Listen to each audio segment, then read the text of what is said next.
Hey everyone, welcome to our Facebook Live. My name is Ahmed. I'm an admissions advisor here at International TEFL Academy. And today I have the pleasure of introducing Adam, who is reporting live from Erbil in the Kurdish part of Iraq. Adam, how's it going? Good, great to be here. Thank you. Great, man. Marhaba. How's your Arabic over there? Is it good? It's good, yeah. And Kurdish is getting there.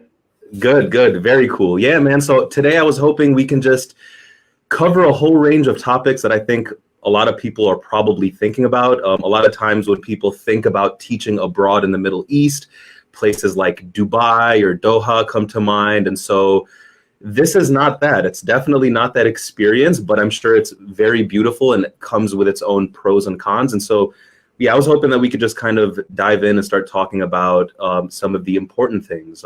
First of all, maybe you can share a little bit of background on how you ended up in Erbil. Yeah, definitely. So I studied Arabic in college at George Washington University. With me, I'm from New York. It was actually like a post 9/11 interest. I wanted to do like diplomacy work, and then halfway through school, I didn't really want to do that so much, but I wanted to go into the region and get experience. So after graduation, I spoke to Ian from International TEFL Academy. I did the on-site course in New York City. And then I got a job with Ahmed East, an American nonprofit. I actually studied abroad with them in Jordan while I was an undergrad. I got a job teaching English with them in Tunisia. And then I really liked teaching. I also did some Arabic English translation work while I was there. And that later brought me to Jordan. In Jordan, I started doing journalism also. And then that also brought me to Lebanon and then Iraq before and during the Mosul battle. I was writing about that. And so now I'm doing both journalism and teaching English, but eventually all my teaching interests and writing interests were all in Iraq and the Kurdistan region. So eventually I decided to just settle here and stay here full time instead of flying in and out. So I've been based in Erbil now, which is the capital of the Kurdistan.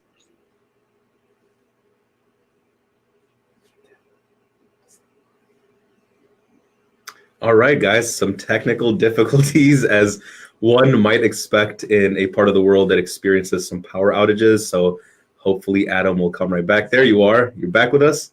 Yeah, did you hear any of that? Yeah, we heard all of it up until a certain point. So, you said you started in Tunisia and then through writing and journalism work, you made your way over to Jordan and spent a little bit of time in Lebanon and then made your way over to Iraq and the Kurdish region, writing around the Mosul battles. And so now you're settled there. That's where you live in Erbil, teaching and also a journalist. So that sounds amazing. I think one major thing that's going to be on a lot of people's minds is security, right? Some of these are regions that are prone to things happening. Jordan may be a little less so diplomatically, but definitely surrounded by some places where things happen. As someone from the Middle East myself, and with my parents currently living in Jordan, it's something I think about. Security is a big thing. So can you talk a little bit about your experience with safety and security in any of the locations you've been? Yeah, so starting with here, it's kind of twofold. Like Iraq, including the Kurdistan region, which is a lot safer than other parts of the country. It's not the safest place in the world, but it's by no means a war zone. So Erbil is very safe. There's not a lot of crime. There hasn't been a major terror over a decade. During Erbil briefly, and the closest they were was Mosul to Erbil, which is like 2 hours away by car, maybe a little less. So Erbil and the other cities in the Kurdistan region, Bahok, Sulaymaniyah, they don't have security issues. That being said, it's still where it is. Federal-controlled Iraq is also getting a lot safer. Baghdad's a lot safer. My roommate was just in Baghdad, and she's a white French woman. There is a little bit of unrest in the south, and some of the disputed territories between Kurdistan region and Baghdad have some security issues with like ISIS linking. But by and large, a lot of Iraq, Anbar, Baghdad, Basra, those are the places where people would be teaching, like Baghdad, Mosul, or Basra. And the Kurdistan region are getting a lot safer. There are some issues in 2017 when the Kurdistan region voted for independence, the federal government closed the airports in the north. Right. So it kind of like, it didn't trap people, but no one knew what would happen. They had to fly to Baghdad.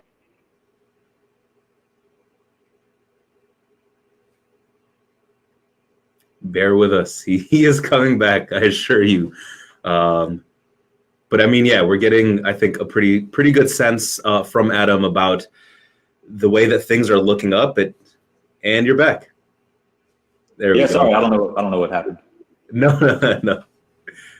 It comes in and out, but yeah, no, definitely. I think everyone got the gist of that. Security is probably going to be a lot of people's biggest concerns, but I also think it takes a sort of motivated and intrigued sort of person to want to, live in a location like that. That's probably not the first place that comes to mind when people think about teaching abroad. But still, I mean, historically, Iraq and that region has sort of been at the heart of a lot of art and culture in the Middle East and writing. And so people who have any interest in those things, would you recommend they consider it? Is it safe enough for the average person to still have an enjoyable teaching abroad experience? Yeah, anywhere in Iraq that a foreigner will find a teaching job is definitely safe enough, especially up here in Erbil, also Soleimania. It's very rich. Like they call it cradle of civilization, but like it kind of earns the nickname. Like a lot of people think of Iraq as just, there was the ISIS thing and the US invasion, but it's a very pluralistic society, many religions, languages, people from the same area who speak totally different languages. And with the difficulties, there come like a lot of rewarding teaching opportunities. Like right now, it's terrible that they're in this situation, but I teach a group of displaced kids. It's a program that's funded not by them. So they come to our center from camps in Erbil. They're from Mosul, but they're still living in the camps despite the liberation. They come to our center for free. We spend all Friday with them. Friday's basically Saturday here because of the Islamic work week. So we spend all day with them. We teach them English. We do some games. And that's the type of thing where like these kids a lot of them are quite gifted in English. So they'll like go on to apply for Fulbrights and stuff. And so English is kind of like their ticket to get out of the difficult situation they're in. And that's like a program I take a lot of pride in teaching.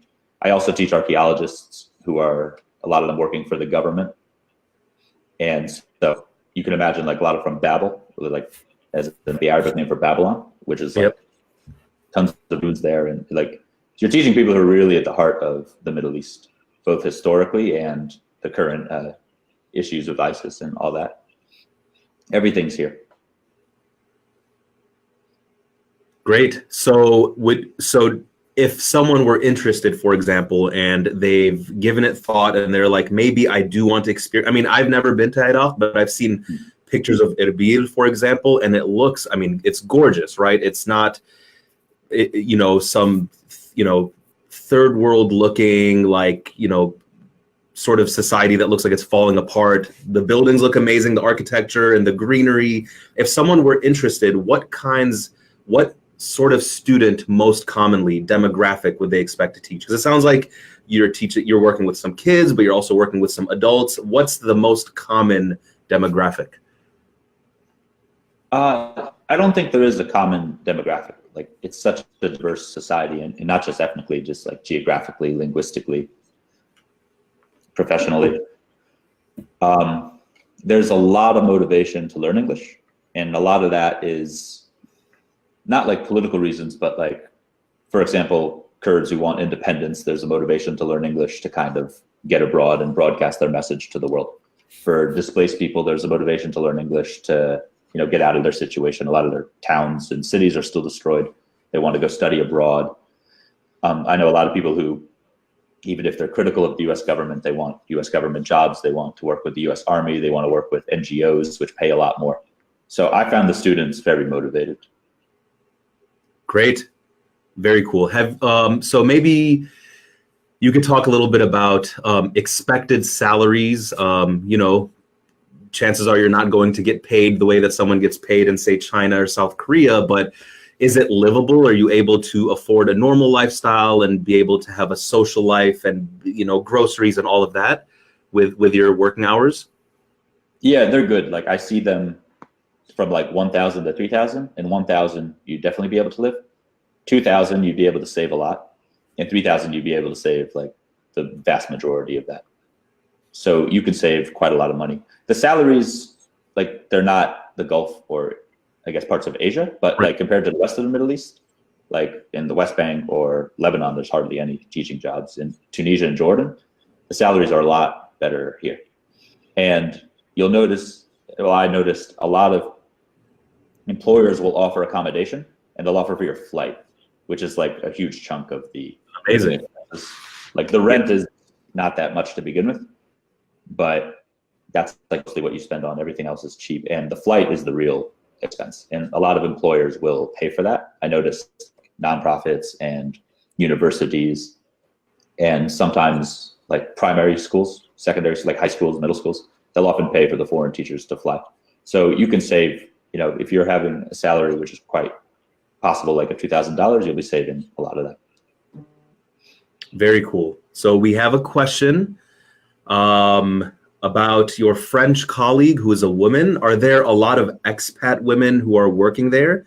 And how accepting is Erbil and the society of expat women working there? So the preface, like obviously I'm a man, so I don't know exactly what it's like to walk down the street and be a woman here, but there is some harassment, but there are quite a lot of foreign workers here from the Philippines, from South Asia, and from the West. So there's lots of women here, like, I know many, especially in the NGO sector, also in like cleaning and service jobs, there's a lot of women. So I know some talk about harassment. From what I've been told and traveling with women in like other parts of the Middle East, it's not as bad in Erbil as like certain other cities. But that is a thing. And in terms of like women working, that is accepted. It's not so common in Kurdish society, but I have Kurdish female colleagues. I have Iraqi female colleagues. And so it's accepted for local women to work, and it's accepted more so, I would say, or the same. It also accepted for foreign women to like have jobs here. That's not a taboo thing. Great. Would you then consider it to be maybe not as liberal as like Beirut, but would you consider it to be on the more liberal end in terms of like the way that gender roles are expressed through society? Or do you feel like it's a lot more on the conservative side, but still accepting? I think it's a more conservative place than. Sure. I mean, it's hard to say because a lot of the Middle East is so much more conservative in that way, and than the U.S. But it is on the like conservative side. Like you can't, like, women don't dress like in very revealing ways, for example. Mm-hmm. There's no kissing in public, anything like that. So in terms of like comparing to the U.S., it's definitely a more conservative society. But for example, for the Middle East, not all the women are covered here, especially in the Kurdistan region. A lot of people politically are like very secular. You have people who are, technically from Muslim families who identify as atheist, or they identify as Zoroastrian, which is like a pre-Islamic Iranian religion. Yep. So yeah, yes and no. I mean, in some ways it's conservative, like family structure. It's conservative, dress is kind of conservative, but in terms of like open-mindedness, I find people open to like, different cultures. Like I said, it's very diverse. So they're used to people coming from Turkey and from the West and all these different places to be here. Yeah, that's good to know, because I think a lot of people, that's one of the things they think about, and maybe a preconceived notion or misunderstanding of what the Middle East looks like. It's not one monolithic thing that is, completely anti-modernity. There are parts, I think, of the Middle East that are more conservative, but that's just a part of the culture, the same way that there are cultural nuances in Asia that people get used to when they move there, or in Europe, and the way people greet each other. And so like there are all these things anywhere in the world. And I think, being able to actually go there like yourself and experience it, you get to start understanding the complexities and the layers. Mm-hmm. How does the conservatism translate to like nightlife and like things to do, right? Because ultimately you have your job, but you have a life, you have a social life. Ideally, you know people. What does that look like, nightlife and things to do? So because of the large expat community, I think there's a lot of there's a lot of like nightlife options, and there's also like locals participating in this. But as far as I know, it was spurred in kind of the post-invasion times. So there are nightclubs. They're not as, let's say, I don't know the right word. Like there's no like kissing so much on the dance floor, but like there's dancing. That's normal. Girls and guys.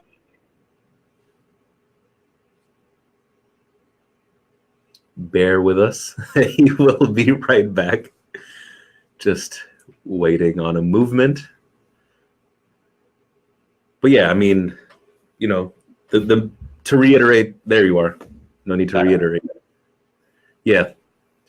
So yeah, I mean, you would say that there's enough variety and things to do that someone is not just spending their time at home all the time. I'm sure, like other parts of the Middle East, there's great food. There are probably awesome cafes where you can have an amazing coffee or tea and maybe a hookah if that's what you're into, and just kind of, you know, a variety of things to do. Would you say that's pretty accurate?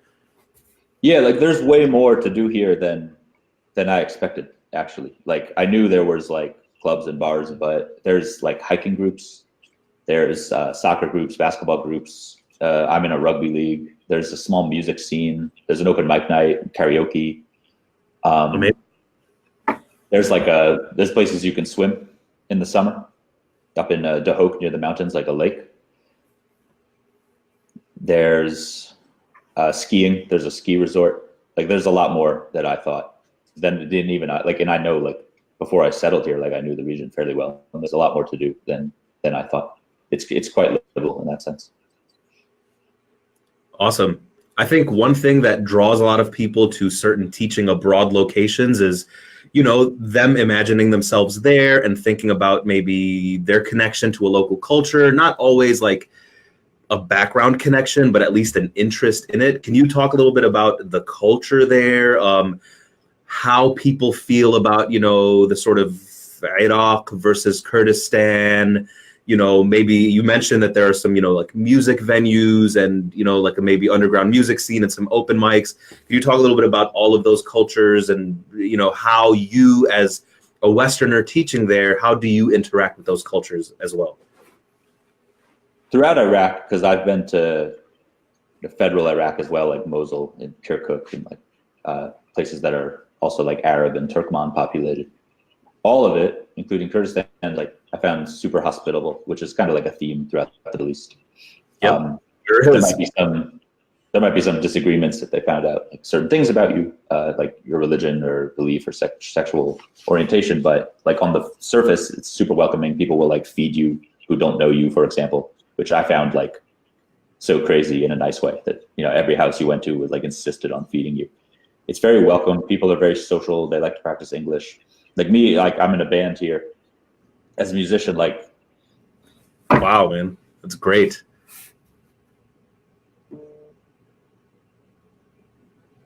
All right, so he's in a band.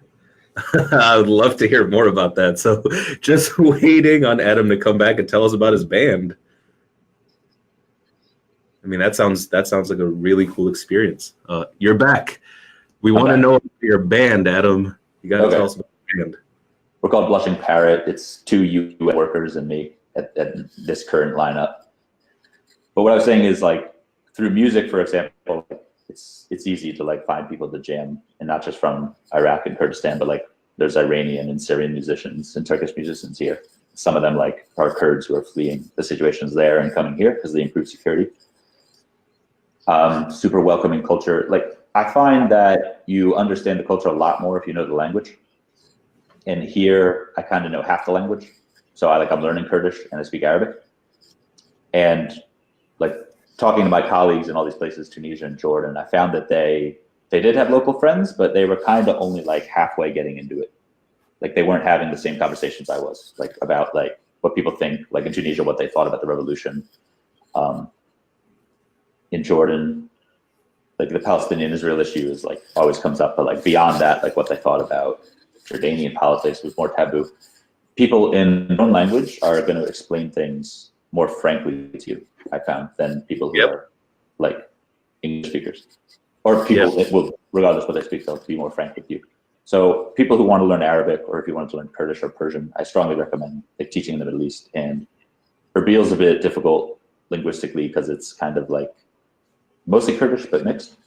But the jobs in Mosul, great place to learn Arabic, and just in the Middle East in general, if people want to learn Arabic or another Middle Eastern language, I strongly recommend it coming here because it's a region that's always talked about, but to truly understand.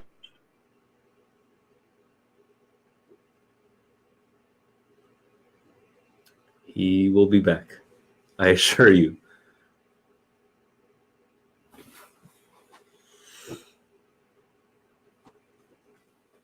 Waiting on you, Adam. Sounds like you're back. Yeah, I was getting redundant anyway. So. Yeah, no, it's all good. No, this is all very helpful information. It's, even on our website, there's so much more to include. And I think part of that is not enough people have a really genuine interest in, exploring this historically rich part of the world. Obviously, I'm biased. I speak Arabic. I'm of Arabic background. And so the Middle East is important to me. And I would hope that people are open to exploring it in ways that aren't just visiting Dubai. With no disrespect to Dubai, I lived there for 5 years. I love it. I have friends there, family there. But, there's so much more to see. And I think being able to shake the fear of culture shock and get rid of some of those, preconceptions and just go out there and see it, much like you did, you would be exposing yourself to things that you would have never expected, right? So if someone, told me that there was an underground music scene in the Kurdish region of Iraq, and I had no idea what the region looked like, I would think this person is making it up. Like, there's no way that's the case. But, it exists. It's real. There are real elements of culture everywhere in the world, and the Middle East is not, it's definitely a part of that as well. So I know you mentioned that finding your job, it sounds like you already had connections since you were visiting Erbil kind of on and off. But for the average person, and I know you're saying that in Iraq now airfare is reimbursed, how do people typically find a job there? Is it like applying for jobs in advance and then interviewing in advance, or are people expected to kind of fly there and look for work on the ground, or is it just sort of either or? It's definitely in advance. I wouldn't recommend flying here without a job. In the Erbil expat groups, they post jobs. Also, Dave's ESL Cafe, there's jobs posted there. The individual employers, like the universities, our company, will list jobs on their websites. So I definitely recommend checking that. Like, there's in my articles, there's lists of the different language centers throughout the country. Definitely check their websites. A lot of times people don't post jobs on the websites, but if you reach out to them, that's what I did. If you reach out to them, if they're hiring, they'll get back to you that way. Just message their Facebook page or whatever they have on their website. So you have to be proactive, but like I said, Dave's ESL Cafe and the individual schools, and then if you just search on Facebook, Erbil Expats, there's a few groups. There's also jobs posted there. I see it quite often. Don't fly over here without getting one first. Yeah. So in that case, how then does the visa process also happen in advance, like for the countries in the eastern part of Asia or the Gulf of the Middle East? Do they also handle those things, or is that something that's handled in person on the ground once you land? You, as Americans and also EU citizens, you get 30 days on arrival at Erbil International Airport, or also Suleimania International Airport, but you'll probably be flying into Erbil. After that, 30 days is plenty of time. What happens is your employer, and if your employer doesn't offer to do this, don't take the job. But after that, your employer will sponsor your visa. You'll have to get a blood test. You'll go do some fingerprint stuff, some basic questions, and then you'll get residency. And that's good for the length of your contract, or is it? What happens if you lose your job, for example, or you quit, you decide you don't like it, and you want to look for another teaching job or another type of job while there? How does that work? You have to cancel your residency, and then I don't know the window exactly, but you have a window where you can find another one.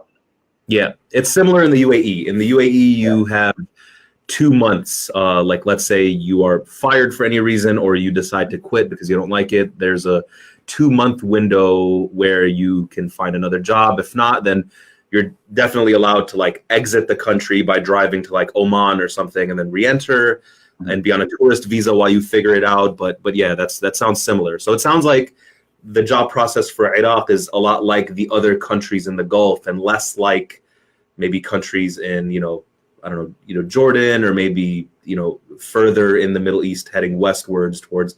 Was it like that for Tunisia as well? I mean, I should preface I'm talking about Kurdistan region visas because federal Iraq has a different visa system. For Americans, you can't enter federal Iraq, Baghdad, Mosul, Basra. You can't enter without a visa ahead of time. So you have to get that in Washington or any other Iraqi embassy around the world. In terms of Kurdistan region comparing to the rest of the region, it's more organized, I would say, than like Jordan or Lebanon, Tunisia. Like in Tunisia, I had residency. In Jordan, I just visa hopped. In Lebanon, I knew people, I wasn't there very long, but I knew people who were visa hopping for like years in Lebanon. Here you could do that, but it's only 1 month. Maybe you can extend to like 3 months, but it's a more formalized process. Like almost everyone working here has either an Iraqi residency or a Kurdistan region residency. Very cool. So how in general, given America's history in that particular part of the world, how are Americans viewed, or Westerners in general, but more specifically Americans? Yourself, did you have any did you feel like it was an uphill battle trying to get people to trust you, or are people just, you mentioned a little bit about the hospitality and being offered food regardless of your background, and that's very common throughout the Middle East, but how specifically where you are Americans viewed? In the Kurdistan region, you have a lot of people who love America. They're happy the US invaded. They're happy the US toppled Saddam. It's not exclusive. Like some people think like, oh, all Kurds hate Saddam. That's not true. Some preferred him. So there is some of that. In other parts of Iraq, I found throughout this region, like people will by and large, really dislike the US foreign policy, but also kind of have an appreciation for American culture and like things America has accomplished, like technology wise and stuff like that, economically. So here I found people who are really interested in my being American, and then especially speaking Arabic, then the conversation switches why does the US do this? Why does the US do this? There's a lot of conspiracy theories of the US helping terrorist groups, for example. So you get both. You do get especially outside the Kurdistan region, you do get some hostility towards the policies, but very rarely have I felt that as an American, personally, are people opposed to me. Usually I find they might be opposed to the politics, or especially in the Kurdistan region, might be really supportive of our foreign policy. But either way, I found that people, they don't attack you personally for it. So I haven't had tough time, especially here. I haven't had a tough time with any anti-American sentiment. Great. No, I think that's important to know because, that's one fear people have. Just general assumptions that people might have or presumptions that people have before going somewhere. I speak to some people who are like, oh, South Korea sounds great, but it's so close to North Korea. What does that mean for me as an American? And I'm like, it's not, the world is not so black and white. There are all types of things happening at all times. And so actually being there and experiencing it is usually something very different. And so maybe you can talk a little bit about culture shock in general, maybe being in the Middle East for years before going to Erbil softened the blow of culture shock because you were accustomed to being in the general region. But what things did you find shocking when you first moved there? How would you compare it to any culture shock that you experienced when you first moved to the Middle East or to Tunisia or to Jordan? Maybe talk a little bit about that. When I moved to Tunisia, the things that shocked me were, for example, during the end of, no, it wasn't the Eid al-Adha, the kind of New Year-ish, to put it in a simple way, New Year-ish holiday, a lot of the city kind of shut down. That was a culture shock. So I just stockpiled ham and cheese, turkey. And then in Tunisia, when I first was exposed to I found that homophobia was like more, maybe not more present, but more like open. So like certain colleagues grappled with that. Certain opinions, like conspiracies about America, like hearing something like, being from New York, having a lot of Jewish friends, and then hearing like, oh, Jews didn't go to work on 9/11, and then being like, well, I knew people who went to work, and then, things like this, theories like that. That's what shocked me in the first place. And then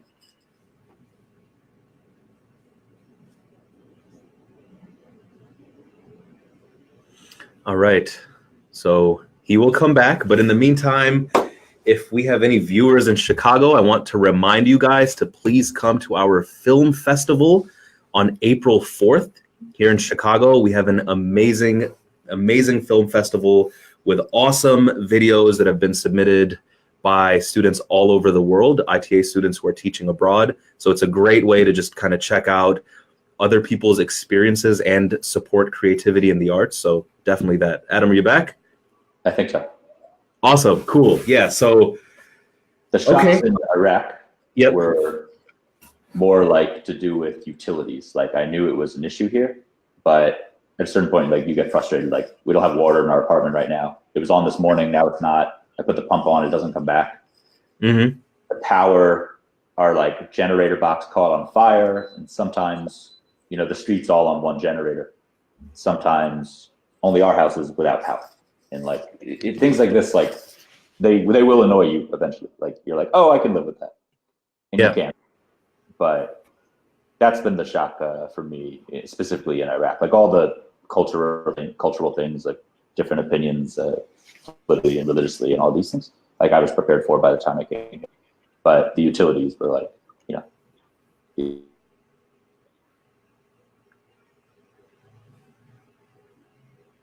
All right. We are nearing the end. We will just wait for him to come back. We do have another question. So Adam, I will just wait for you to get back. Just give me a thumbs up when you pop. There you go. There you are. Awesome. Okay, so we do have another question. What country in particular in the Middle East would you recommend for maybe a first timer who has never taught abroad or ever traveled to the Middle East or the rest of the Arab world? What would you recommend? You've seen a bit of them in different types of the Middle East. What would you recommend for a first timer? Probably Jordan, and if you speak French, Tunisia, but only Tunisia if you speak French, because Tunisia is really linguistically challenging. If you speak French, it's fine. If you speak only Arabic, it's even still hard because the Arabic has so much French. But Jordan, like especially as an American, it's like a very kind of American-friendly area, like culinary, like food-wise, culturally, like English-speaking, very English-speaking. So probably Jordan. But if you're a French speaker, Tunisia, because it's cheaper and it has like a lot of like crazy things to do, like the Star Wars set, the desert. You go quadding. You can go to Jerba, this like old island. You can go to the beach, the Cape Bon, the peninsula, all those beautiful things. So depending on your language, Tunisia or Jordan. Awesome. So my last question to you, personal question that I find very dear and I think is necessary whenever talking about the Middle East is, in your entire time in the Middle East, what has been or is currently your favorite food? What is your favorite dish? I thought that would be it. It's in the U.S. It's often called shakshuka, but in Tunisia they call it aja. And it's a letter we don't have, the ain, which you know. The ain, yep. It is a tomato-based stew which has, let's say, sunny side up eggs in it that then you break and then the yolk spills in, and then it's full of all sorts of different types of vegetables. And you can have it vegetarian or with chicken or with seafood, which is mostly shrimp. Or you can have it what they call mukh, which they write M5 in Arabizi. Yeah. That is lamb brain. So that's my favorite. It's the lamb brain tomato spicy stew in Tunisia, aja mukh. That is my absolute favorite dish. I've only had it once since I left Tunisia, in Marseille, in southern France. So I'm always craving it, but I never have it. How do you feel about mensaf? This will be the deciding factor in our friendship, Adam. I like mensaf, but It's not my favorite. Oh man, you're breaking my heart. At least knafa. Are we good on knafa? Is that where we can at least meet eye to eye? You know, I have a bit of a bread issue. Okay. So I try to avoid bread. So I hope we can shakshuka. I think shakshuka is great. And if anyone can get it at a local Moroccan place or whatever, be sure to go out there and get it. Or make it yourself at home. You can make it at home. It's not that hard. Yeah, it's very easy. Canned tomatoes, some vegetables, sunny side up eggs, and there you go. A baguette if you want to be, French, Moroccan, French, Tunisian. Mm-hmm. Awesome. So that's our time, guys. Adam, it was awesome meeting you. Thanks for your time. Glad we were able to make it work, even given the part of the world you're in and maybe sometimes losing power or something. It was awesome. I appreciate you sharing all of the really good background. And I personally encourage everyone to explore the Middle East and not just the Gulf of the Middle East, which is great. It is beautiful and fun, but there's so much more art and culture and food and things for you to see. You just got to go out there and do it. Any parting words, Adam? No, I'm open to questions. Like Instagram is probably easiest, at Adam J. Lucente, Lucente. I'm very open to questions, even when I'm not an ambassador anymore. I was taking them before I was an ambassador. It's a fascinating place. The conversations you have about the issues in the world and in the region will stay with you the rest of your life. And Awesome. Great. So that's our time, guys. And yeah, have a good one. See you guys later.